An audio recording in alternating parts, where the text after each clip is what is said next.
you never do know what it is that the Lord's going to allow and for what reasons, but you've got to fall back on Him. You can't say, "Why me, Lord?" You have to say, "What now, Lord?"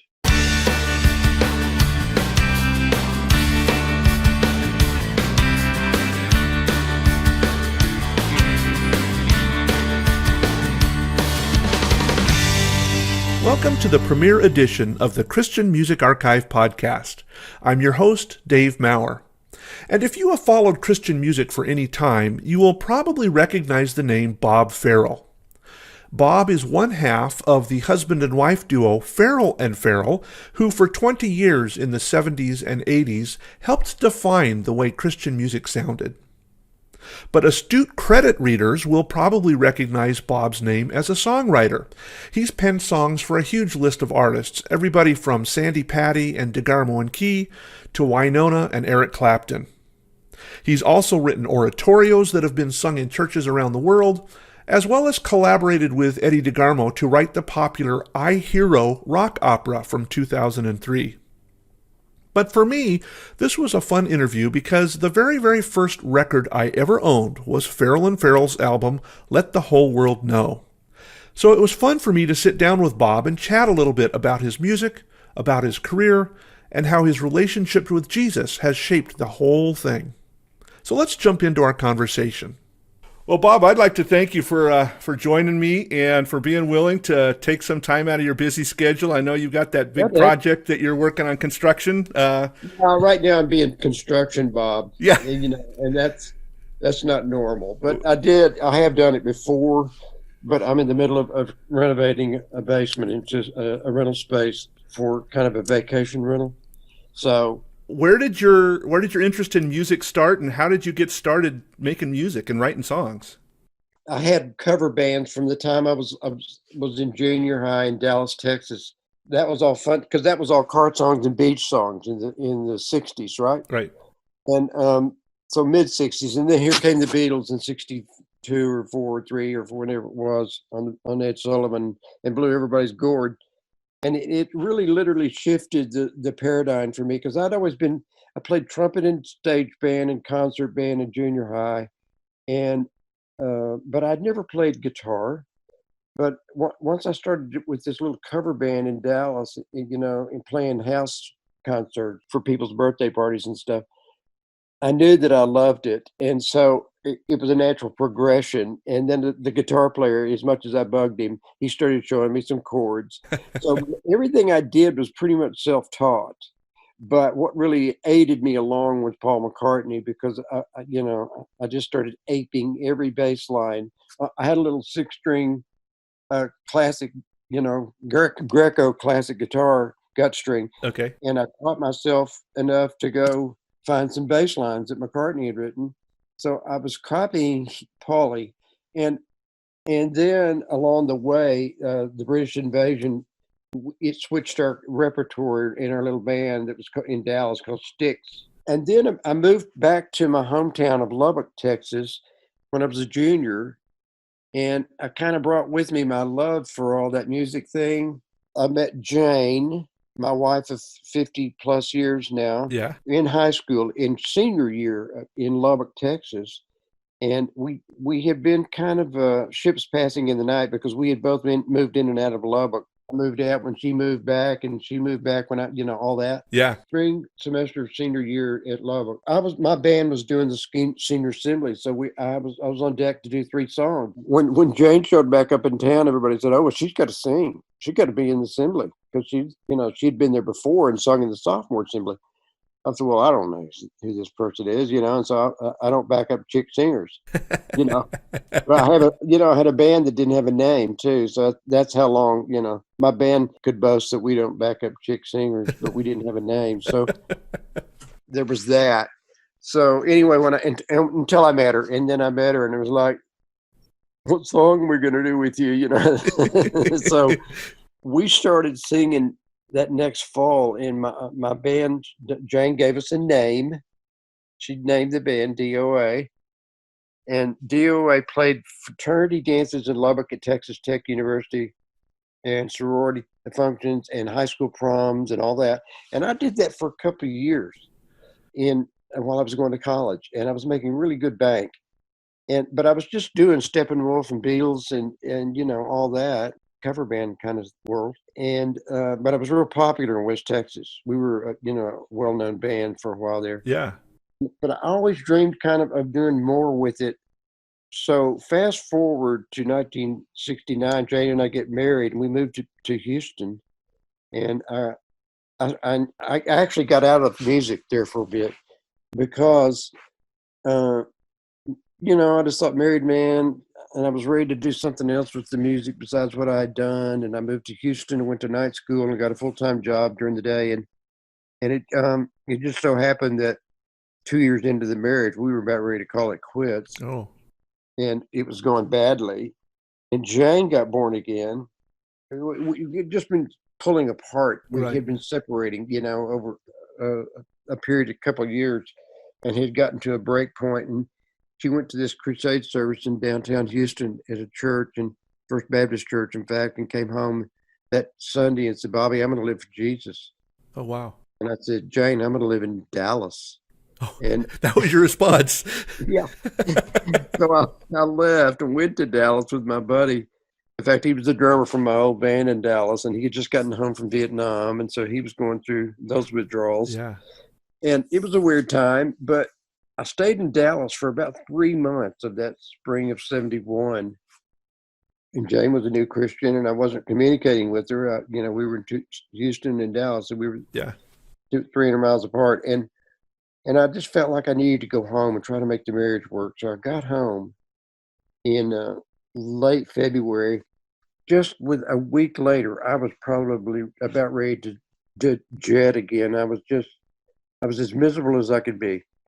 My life was kind of coming undone. And this guy comes to my house. I found out later Jane had cooked it all up. But he's a guitar player and a musician. And in fact, he was one of the early Christian bands, the first band that they signed to Myrrh Records a couple of years later, called Dove. Oh, yeah. And the Pat Terry Group guys, Randy Bug and Sonny Lauderstedt, were in the band. Yeah.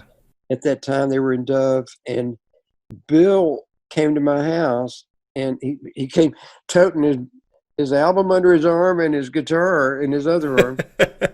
And you know what? That had my attention to begin with. And then I liked him. Mm-hmm. But then he got serious about his mission, and which was me. And so he starts kind of drilling in about the Lord, and I finally just kind of came to an overboiling point about it and just thought, I got to just let these people know I'm not a candidate for this. My wife may want to play church, but I'm not interested. Yeah. So I started pushing back.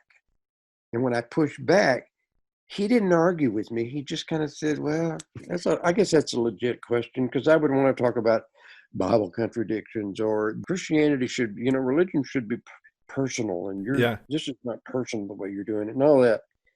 But eventually he just basically said, I don't have the answer to that, Bob, but I think I know the Lord will. And, if you keep asking him, but the important thing is that he died for you. He came to earth. And if you'd have been the only person in town that needed him, he would have died for you.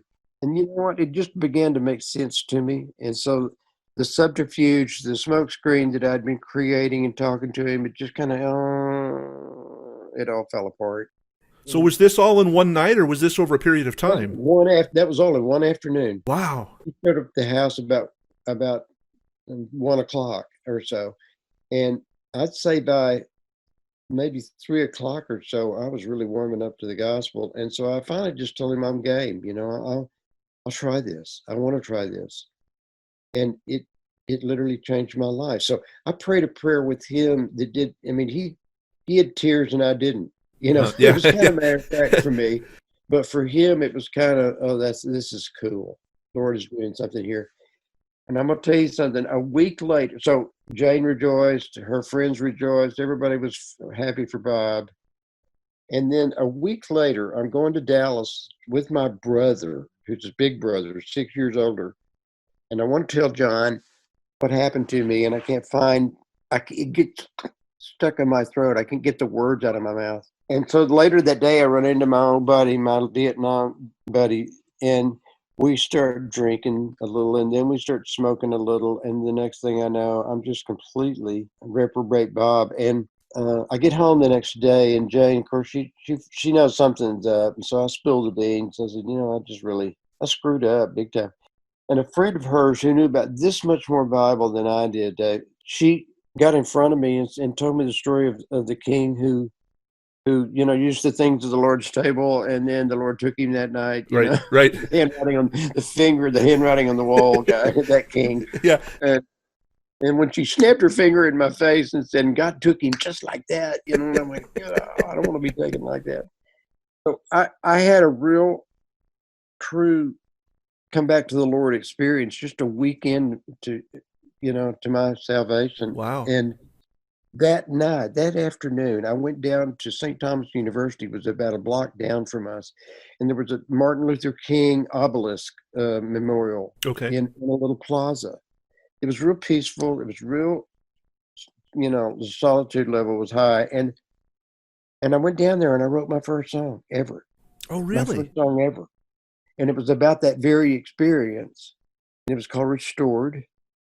And the Pat Terry group recorded it. Several people recorded it later, but it was just a real outpouring from an experience. So it set up a pattern of something that has happened all my life.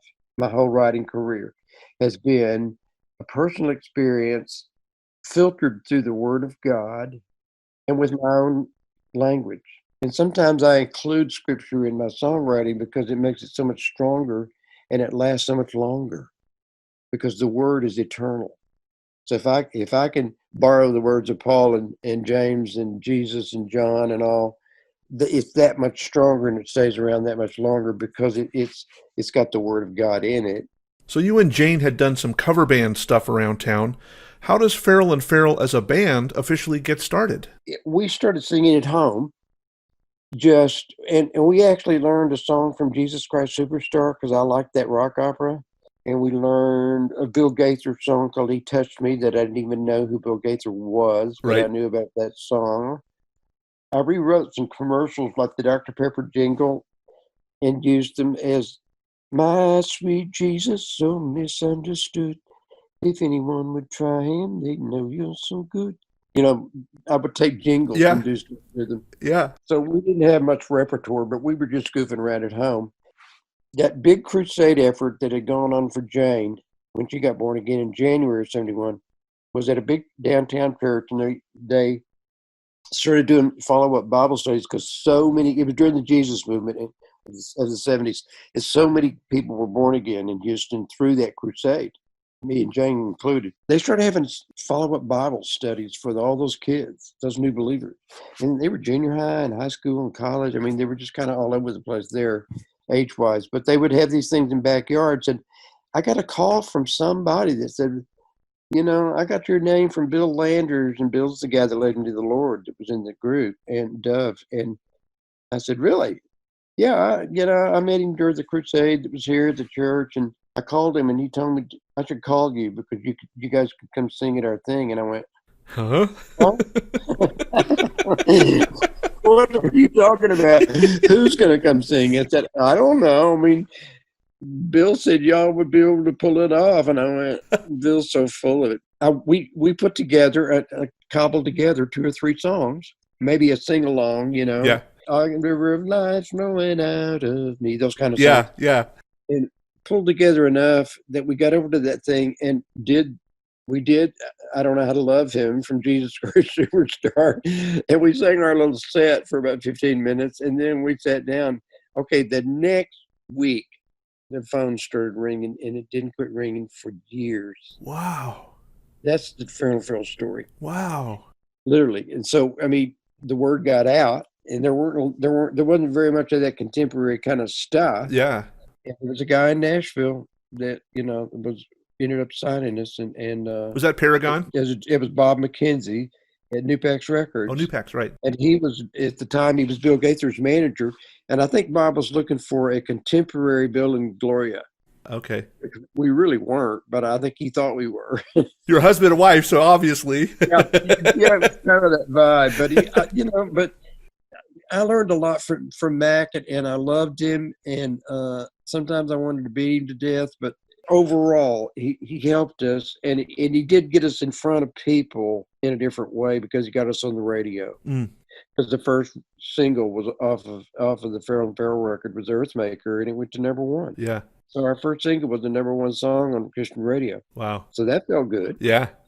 And we began to travel further, and sometimes it was dry because people didn't know who we were. But that too evolved. In the second album, by then I had met Brown. I approached Brown Bannister. Okay. I said, "I love your work on Amy Grant. Would you like to produce my next record?" He said, "Yeah." So we wrote 3 or 4 songs. We wrote "I Couldn't Live Without You." We wrote "All You Need." Love that song. We wrote "Fallen." And Jane found the song Boundless Love, and we recorded it, but she found it at our publisher downtown on the road and brought it to the studio and said, "We're doing this song." And Brian and I looked at each other and after she played it for us, and we went, "Yeah, we're doing this song." Nice. And it was an extra song. I think it was the song 11 on the album. But it was an obvious, you got to cut this song. Oh, it was, yeah. That too began to burgeon. But when the All You Need thing happened, the label wasn't ready for the fact that All You Need popped out of the bag by itself, and it landed on pop radio. And I'm talking about real pop radio in Dallas and Houston and all these cities, and they didn't know what to do with it. They didn't know how. They couldn't manage it. They couldn't contain it. They couldn't, and so it had its. I remember one time Jane and I were, while it was big on Christian radio, we went into a mall one day in Oklahoma City where we were living, and we heard it on the speakers in the mall. Oh, that's got to be wild. We stopped and went, "Why is that playing? How could that be?" But our neighbor was a guy named Ken Dahl, and he was a program director, one of the big pop stations in Houston or in Dallas. And but everybody else followed Ken's leanings, so they would look at what he was playing and they would mimic it. Okay. They would mock what he was doing, and he was a neighbor. He lived down the block from us, and he was a new believer. Oh, cool. And he loved us, and he loved our music. He just thought we were the coolest thing ever. So Ken Dahl was the one that was responsible for getting it played in Dallas and Houston on his stations that he programmed. Yeah. And then all of a sudden it just went, wow. It just took off. So it was really a fun ride. All You Need was a big, big song, and it did, So anyway, the next record was Make Me Ready, which was a lot of fun to do. Yeah. I did it with Brown, and we went out to LA and did the tracks, and it was a totally different. And Mike Demas and I started writing together for the record because Michael was on the road. Him and Nancy were on the road. His wife played bass. Yeah. And they had come on with us before we really went to a full band.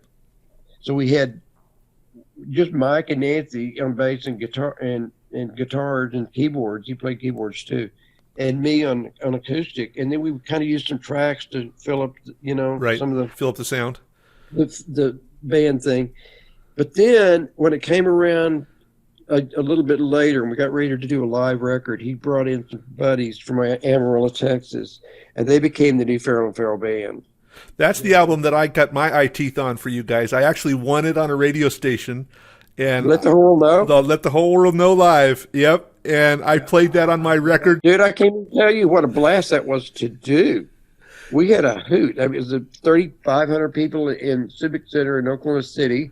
We had 3 or 4 #1 tunes, Let the Whole World Know. Yeah. After All Those Years, remember that ballad? Yep. Tim Shepard wrote that for us. He actually wrote it to his new bride, but we were at Osprey Farm right before we did that record, and he played it. He heard us play our set, and he approached me. I didn't even know him, and he came up and played it. He said, I'm getting married, and I just wrote this for my bride. And he played me After All Those Years, and I said, "Can I have it?" He said, "Yeah, I want you to have it." So I knew I had to cut that, and we did. Jane redid "Homesick Soldier," and that was #1. So there were 3 #1 songs off of a live record. That was unheard of. That doesn't really happen ever. Yeah. But it was, it was fun to do. It was the first time I wrote. Not the first time I met him, but the first time I worked with Eddie DeGarmo. Okay. Yep, and he produced the album, and shortly after that, we started writing together. Yeah. And so that was a good collaboration because I started writing I wrote a couple of hits for Let the Whole World Sing. Yep. And what else did I write with DeGarmo Key that they recorded? But Eddie and I started writing, and then he did Choices album and jumped to Conclusion Records. Mm-hmm. So he and I created techno. Well, I was going to go there because you guys were really the first people that I knew of anyway to start doing this techno music. We were arguably the first tech in Christian music. Band, and I was, by then the live record had been out for a couple, Let the Whole World Know had been out for a couple of years, and I changed record labels, and I signed with Star Song because Eddie and I wanted to see, we just thought they would get it. Uh-huh. We had by then he and I had formed an idea of what we thought would work for Farrell and Farrell. And it was because we both liked that tech stuff. We liked the Hall & Oates. We liked Easton. We liked, Thomas Dolby and all that stuff we listened to. And I thought, I want to do something different. I mean, we're kind of middle of the road pop. We're a married couple. So, some people don't check us out just because they think that's corny. And I want to do something off the wall. So we started looking into exactly. In other words, I started writing the songs and tooling the songs and threw out a lot of songs that almost made the mark but didn't. We moved over to Memphis and recorded where Eddie and Dana recorded at Ardent. We worked with those guys, those players, those Memphis players. So it was a whole different thing from the Nashville thing. Different sound altogether, yeah. Totally other. And it was fun, man. We had we had a moratorium on grand piano for the whole record, the Choices album. Yeah. I think there was one song, He Is There, that had a piano. Otherwise, it was all electronic. Yeah. Even the drums were Simmons drums, It's like white noise and pink noise or whatever. It's like you're playing the kitchen table, those Simmons drums. But here's one of the best drummers in the world, Trad Cromwell. I mean, he's played with everybody now. Yeah. Yeah. Here's Trad back there. And you know what? He was so hungry and young and needing a gig. And he came on the road with me for a couple of years. So we did a lot of work together. Yeah. Chad, we're still good buddies, but he was out with Tom Petty on his last tour, playing for Joe Walsh. Yeah. So Chad was in the mix, and we got a lot of good Memphis talent in that. John Hampton was the guy engineering and mixing. Yep. He was, and he's no longer with us. Right. John was a sweetheart, but his ideas, man, were just so stellar, and his mixes were so stellar. But he created stuff on mixes like People in a Box, that had beep, beep, beep, beep, beep, beep, beep, beep. Those came out of John's head. Uh-huh. So a lot of the times, it wasn't something Eddie and I, we just get to the studio and hear the mix and we go, that's cool. So American Man, the cheerleaders in the chorus of American Man, all that stuff came out of John. So we turned a hard left corner. You sure did, yeah. With Choices. But it paid off because it was the biggest record outside of Jump that we ever did. And it had plenty of radio play. And we brought a new genre to Christian music. I mean, we literally introduced tech. Yeah. And that was fun to do. And so we were the first guys, too, to go out and have computers on stage. Yeah. And people thought we were nuts. Yeah. Nuts. They'd come and there would be an Apple IIe in. So was this a choice that you made? Pardon the pun, Choices, the album. Yeah. But was this a choice that you made to reach a different audience, or was it just kind of a different place in your heart at that time? You were just looking at a different music. I think it was both of those things, honestly, Dave. I wanted to reach a different audience if I could, by doing that. But I was also a little bit bored with what I was doing. I felt like I had ridden that pony as hard as I could, and I needed something new and fresh to happen in our music for us, for our sake. Yeah. And we both were electrified by doing it. I mean, it was fun to do. And so, I like plowing. I've always loved plowing new ground, and in Christian music, not having any tech, it was a good time to come flying out there. So, it was very workable. The one thing you realize, though, is once you start doing that, is that it's hard to get off a boat that you set in motion. So after I was kind of, I'm not sure I want to keep doing tech, the labels, wouldn't hear of it. So Yeah. and eventually, when I got to the Superpower album, it was because we had in 1988, Jane and I went to Russia and did. It was still communist Russia, Right. I and remember did that. 33 shows in Moscow and Leningrad, and we went with a group called. In fact, Tom Newman he's the guy, the spokesperson now on TVN. Oh, okay.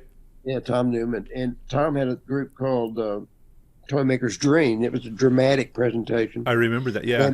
And Mike Demas, my guitar player and co-writer, he wrote all that music for Toymaker's Dream, and it was a pantomime, so it was drama and dancing and pantomime and stuff, and it was all narration. But we got the invite because Tom got the invite to come to Russia, and he called me and said, "You guys want to go?" And I said, "Well, yeah." Yeah. And so we got a chance to go, and Joe English went with and played drums. So that was a chance to work with Joe. Cool. Super stellar. Yeah. And we did Starship and Mr. and all these different pop bands. We did some D&K, we did some Farrell and Farrell, but we only did 45 or 50 minutes of music, and that was all we did. Yeah. Because it really wasn't. It was part of my band. Mike and Nancy and Dave Robinson was along, and then we also had a couple of English was along, and a keyboard player from Tulsa was along. So we knew what we knew, and that's all we knew. So Yeah. if they wanted more than one encore, they didn't get it. But we actually did back in the USSR with a rock star Yeah. in Russia. And that was fun because he was a rock star and everybody knew him. And he was Sasha Losov. Yeah. So he and I sang back in the USSR every night. And we were playing to in Leningrad, and we were in that ice hockey arena that held 100,000 people, and they had pie-shaped off, a concert area for our shows. Yeah. Just a segment of that ice hockey arena. And even with that, we were playing to 25,000 people Wow. every show. It was packed. Wow. So it was really, really an anointed time. We knew we were doing something powerful in a godless environment, country, and it needed saying. And we learned really early on. I told everybody because they were afraid to speak about the Bible and Jesus and the gospel and stuff. But I realized the promoters that had brought us, they weren't paying us because you couldn't take hard currency out of the country. Oh, right. So they were getting ruble rich, and they weren't paying us, any of us, anything. Oh, wow. Right? We were just there to be doing it. Yeah. And so I thought, so they're going to toss us out for saying Jesus? I don't think so.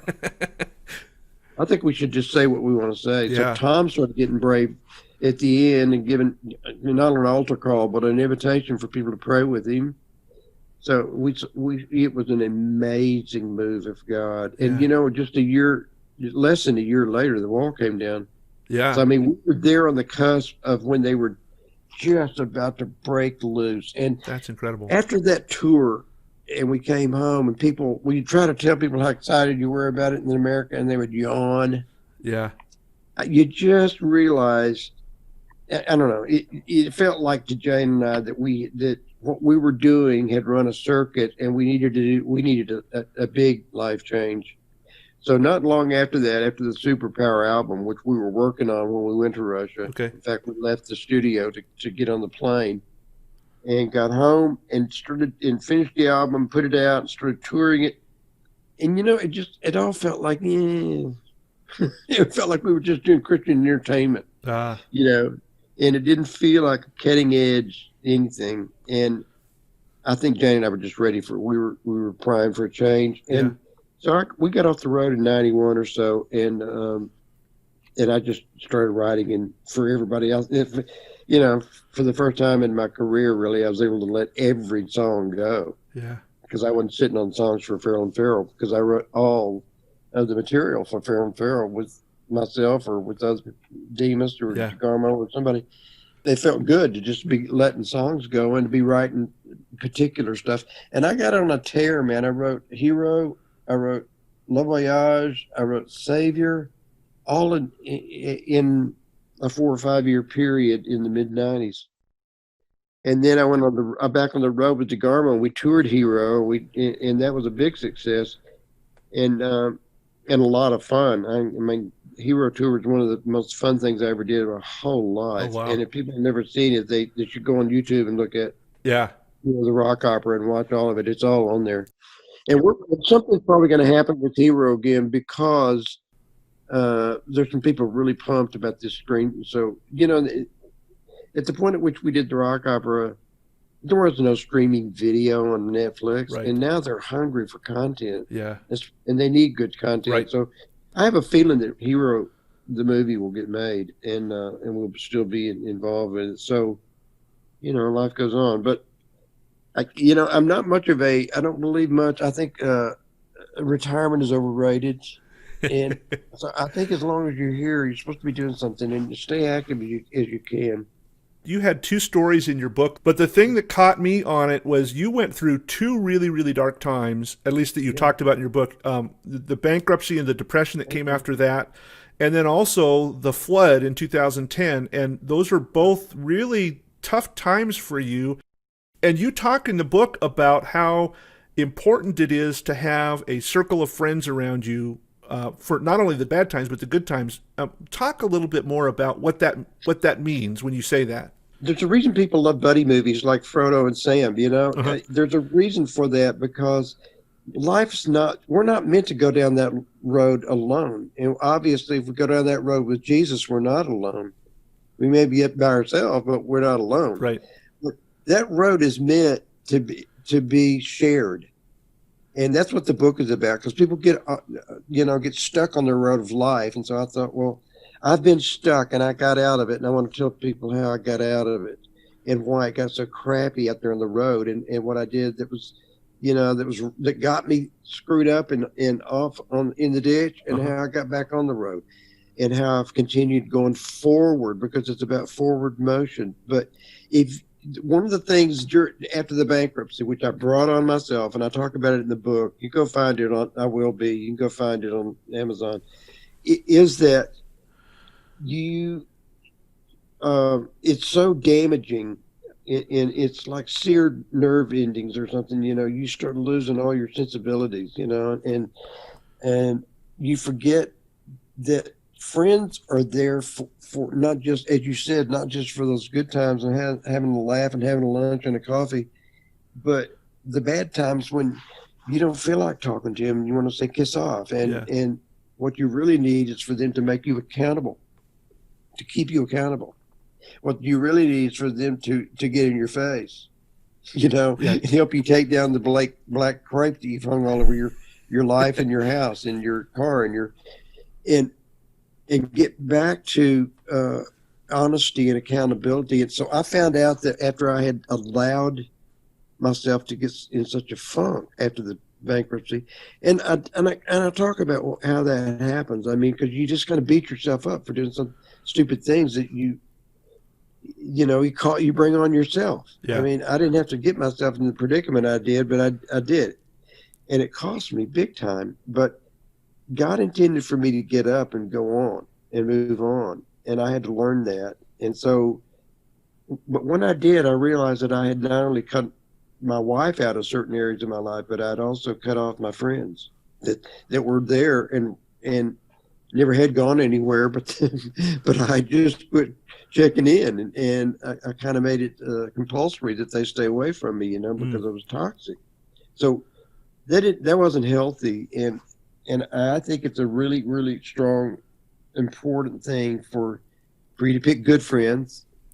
And I talk about that in the book, because a lot of people pick crap friends. Yeah. And they pick people that drag them down. And I'm telling you, if you're in a friendship and a relationship that you're having to change this and change that, and it's dragging you downward and backward, get out of it.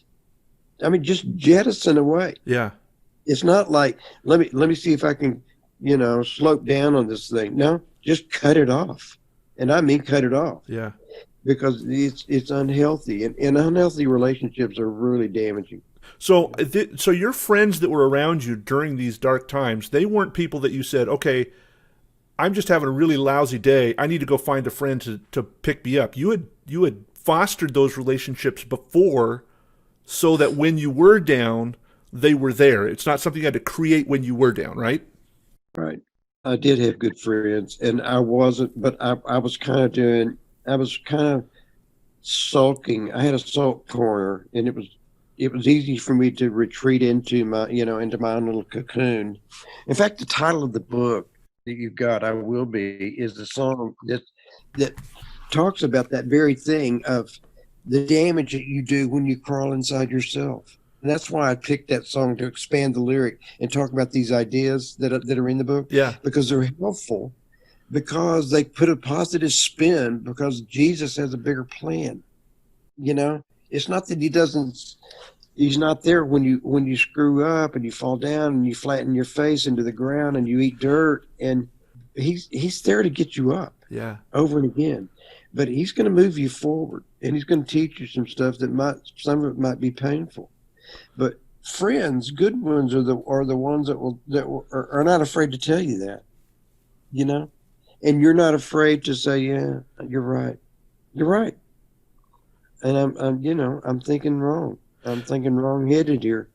So to me, the flip side of that is that you need to be a friend to others and to be able to be available to pour into them. And I think one of the things that's scary about the internet is that it's not a good substitute for that. Right. It's not.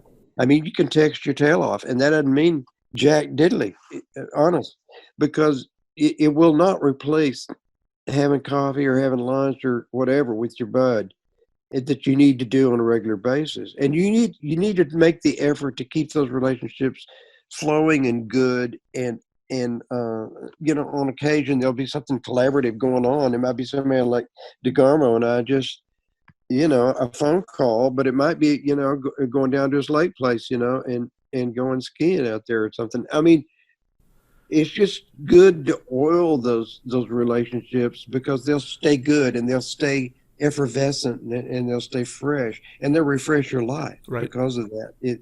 So it's a way to shame the devil. It really is.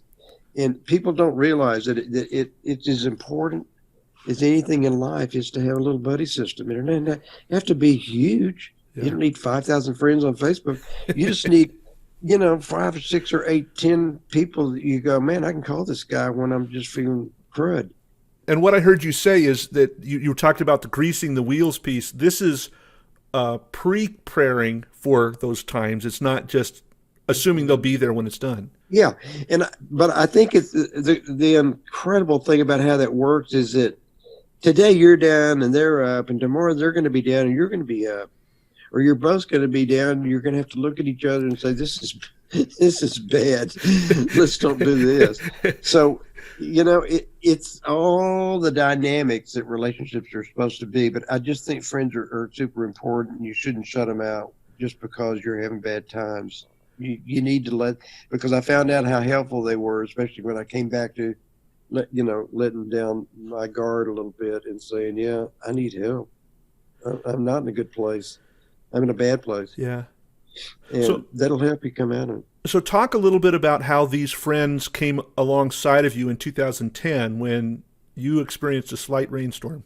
I think at first they knew the repercussion, because bankruptcy, the B word is devastating, and it does all kinds of things to your psyche, your ego, your self-confidence, your self-esteem. All that stuff gets battered. And so you have a natural, and unless you battle it, you'll just find yourself, in a prenatal position, sucking your thumb on the couch. Yeah. And you'll feel fine about that. Yeah. You'll feel this is exactly where I ought to be, but it's not.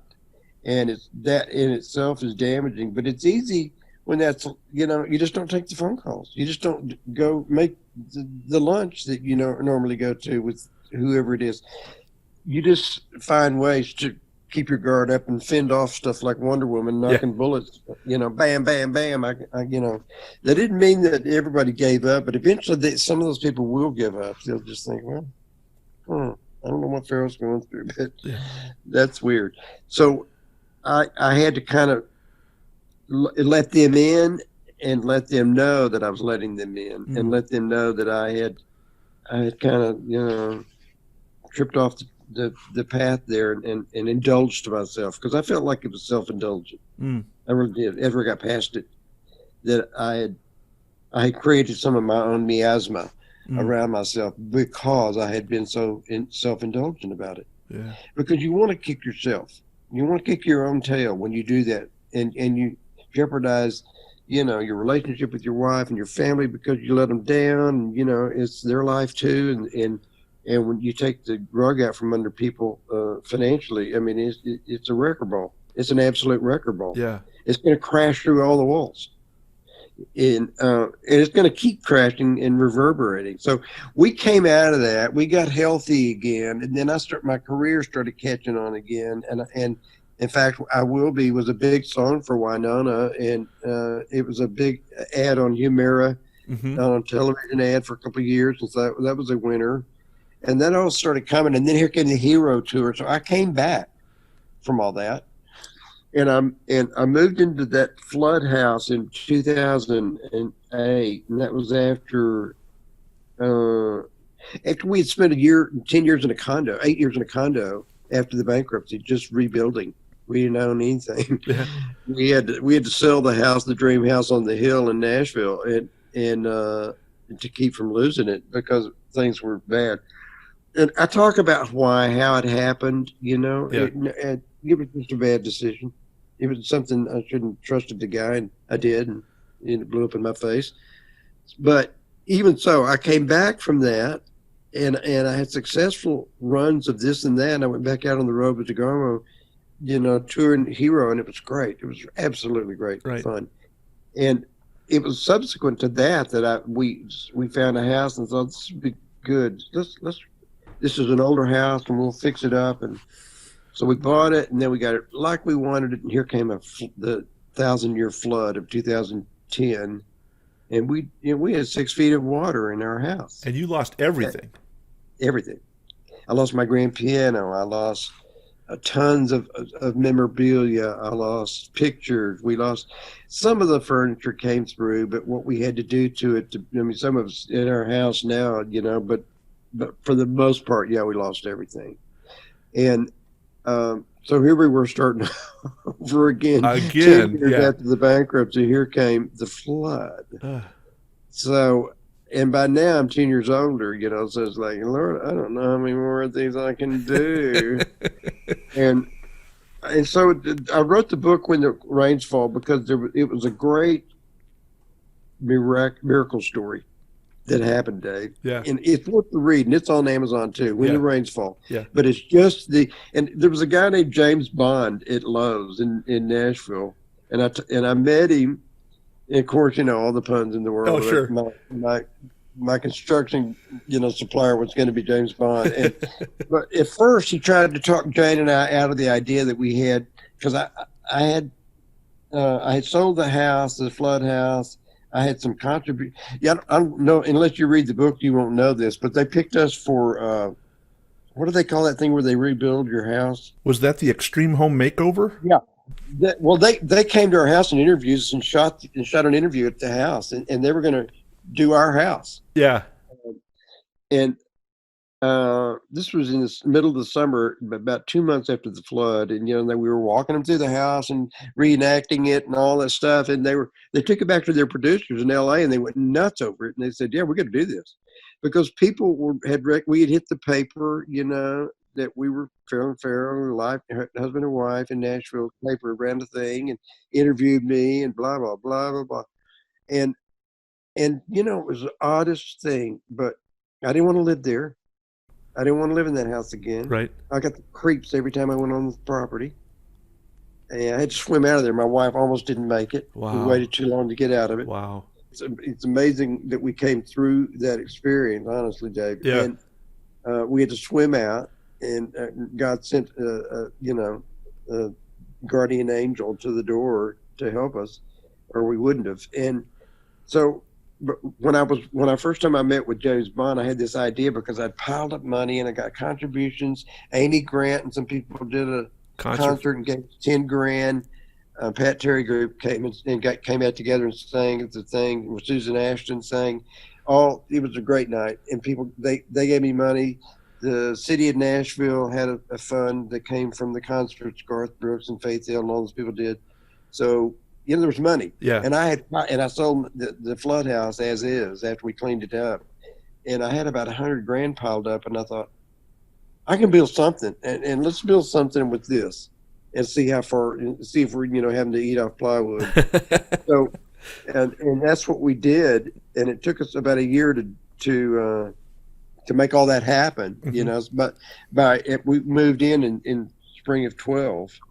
So that was 2 years after the flood, but it was only about 6 or 8 months after we had finally found property, and came back, because I lived with my daughter for a while, right, waiting for and I had insurance. So I used my flood insurance to pay off the mortgage. Okay. That's how, and when I did that, it was free and clear. And I thought, I was out of this money piled up, and I thought, Jane, if we don't do something with this right, we'll spend this money. We'll just putter it away, and it'll be gone in a year. Yeah. So why don't we do this? Why don't we leave it in the bank, sit on it, don't spend it, live with our kids, whatever we have to do, live with friends for a year, and then get back to Nashville when we finally get everything paid off, and get it and put up a house with cash. Okay. So that's what we did. And we came out here now. We're absolutely in love. It's the best investment we ever made in our lives. But the story was was engaging because of the way the Lord had to teach me, because I'm pretty dumb when it comes to that stuff. A lot of stuff I don't get, and I really want a handheld device to take care of my problems as quickly as possible. Yeah. And I found out really early on that wasn't going to happen. And the Lord was saying to me, but if you'll be patient, Bob, and wait on me, I'll do something wonderful. So it happened, and he had to take me through that in order for it to happen. But so here was James Bond at Lowe's saying, y'all don't do this, don't do this, don't do this. He didn't even know me. He was just trying to be a good daddy figure and say, you're going to hate each other. By the time you build this house, you'll be divorced. And I said, no, we won't. And we drew out for him on a legal pad what we were going to build. And I had the guy that was going to build it and all that. And, a year later, right before we were moving in, James Bond told me, he said, you probably should write a book about this, Bob. I told you not to do this, and I was wrong. But he said, all the stuff you've told me has happened. He was a Christian guy. Yeah.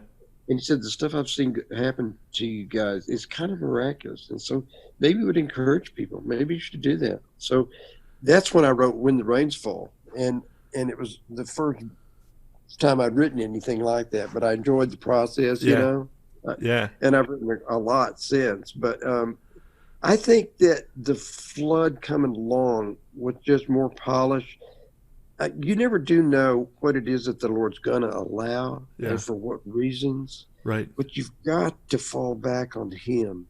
You can't say, why me, Lord? You have to say, what now, Lord? That's subtle the difference. Phrase. Yeah. That's the phrase to fall. The other one is not the right. And most people go, in every catastrophe, why does, if there really is a God, why does he allow this? Right. And that's not the question to ask. And it's certainly not the reason that disaster happens, but we live in a fallen planet. Yeah. That's why disasters happen, because we live among fallen people. Yeah. And fallen elements. The elements themselves are grown, waiting for redemption. So it's not going to change until the age changes. Yeah. And, until the Lord returns. But I think that in the middle of the process is really important. And I never did. I felt I had a little pity party one morning, a couple of days after the flood. Jane had gone to Phoenix to be with our daughters. And I went back to the house, and I had a real sad time just looking at my totally trashed grand piano that I had worked with Amy Grant and Michael W. Smith and Reggie Ham and Eddie DeGarmo and all these people on that piano. And I'm having this pity party. And then all of a sudden, this clarion voice almost just almost screamed in the room at me. But it was just, this is stuff, Bob. This is stuff. You're alive. Jane's alive.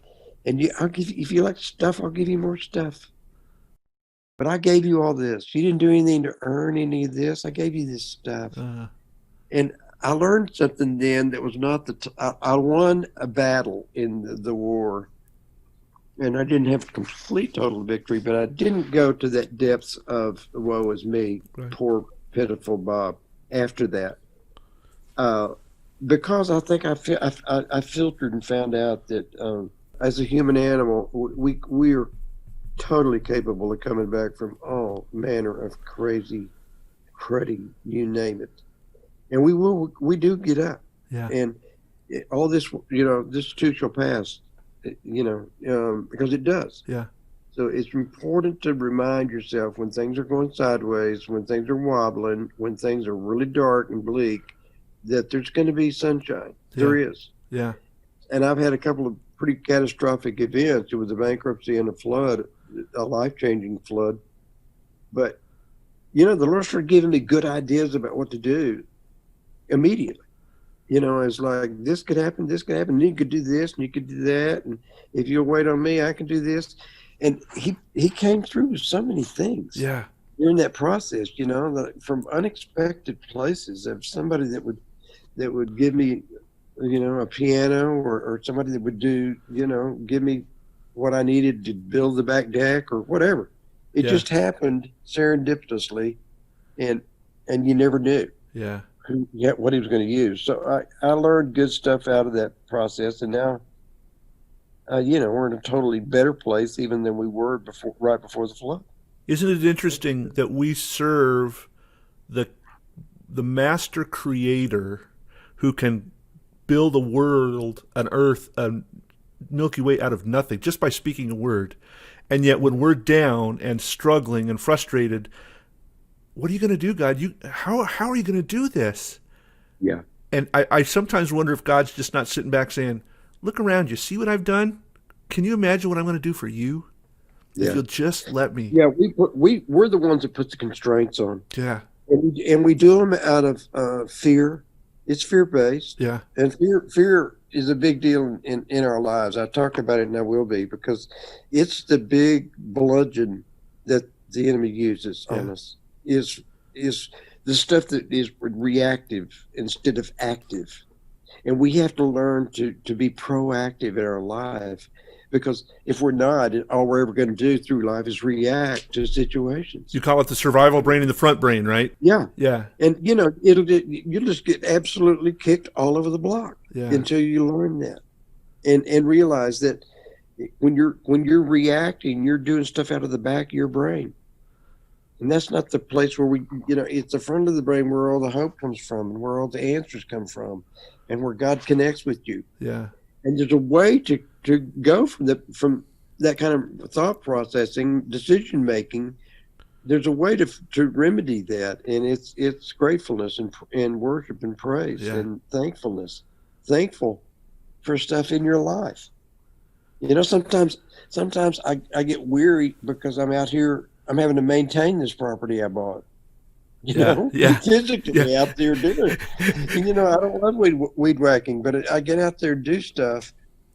But then my wife has to stop me and say, Bobby, hey, think about this again. Just think with me where we live. Yeah. And we don't have any debt on it. Yeah. We don't have a mortgage. How could you ever dream that you would be in that place, at this point in your life? And she's right. So, gratefulness is the way. Enter his courts with thanksgiving. Yeah. You do that, you'll travel from those the back of your brain to the front lobe of your brain, and you'll start creating new trees. You can really, literally change your life by doing that. Literally change your brain. Yeah. And that's what they're finding out now, is that the brain, when it gets active that way in the front lobe, it starts growing new trees. It starts branching out into new areas, and so you're going to find stuff you never knew. Yeah, and that's the way God works, and so it's not about, He didn't give us a spirit of fear. He's given us a spirit of a sound mind. Yeah, and we got to grasp that stuff in life, Dave, or we sink along with the rest of the fools that are just talking smack around us, and you start buying into lies. Yeah. I tell you, man,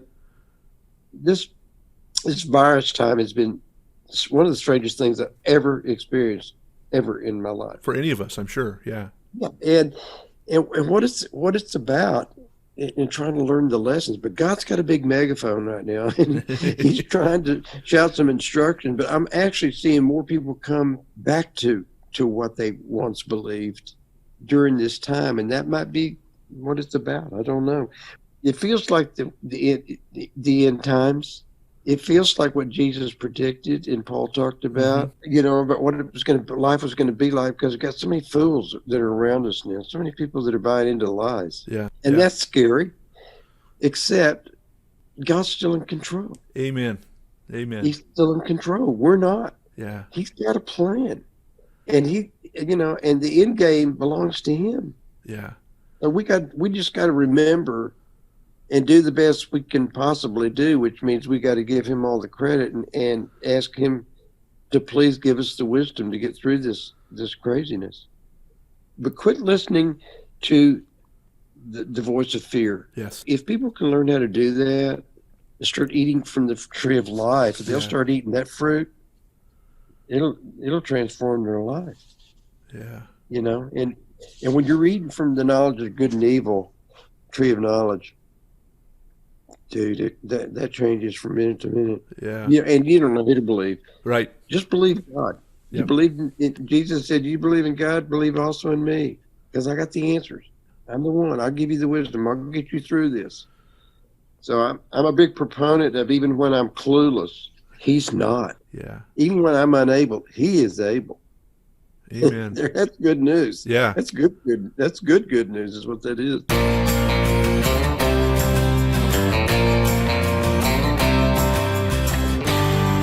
Wow, wasn't that incredible? It's so encouraging for me to hear how God is bringing everyday people through tough and hard times. And the reminder should change my thinking from, why me, God, to, what now, God? Wow, that's powerful stuff. During our conversation, Bob referred to his books, Where the Rain Falls and I Will Be. They are both available on Amazon, and I'll put links to both of those books in the podcast notes. Plus, all of Farrell and Farrell's music, lyrics, and pictures from their tours are available on his website, farrellandfarrel.com, and you should definitely go check that out. Unfortunately, due to time constraints, I had to edit my conversation with Bob, but I've included it in the aftercast where Bob talks about his writing method. And if you're an aspiring songwriter, I definitely recommend you check that out. You can catch the aftercast over at patreon.com/ccmexchange, and I'll put that link in the podcast notes as well. I want to thank you for listening to the Christian Music Archive podcast. If this conversation was helpful to you, or if you have comments about the show, I'd love to hear from you. You can communicate with me by going to my website, christianmusicarchive.com/podcast. Well, that wraps up the premiere episode of the Christian Music Archive podcast. Be sure to come back next week, as I've got another great conversation ready for you. And so until then, remember, God loves you. In fact, He's crazy about you.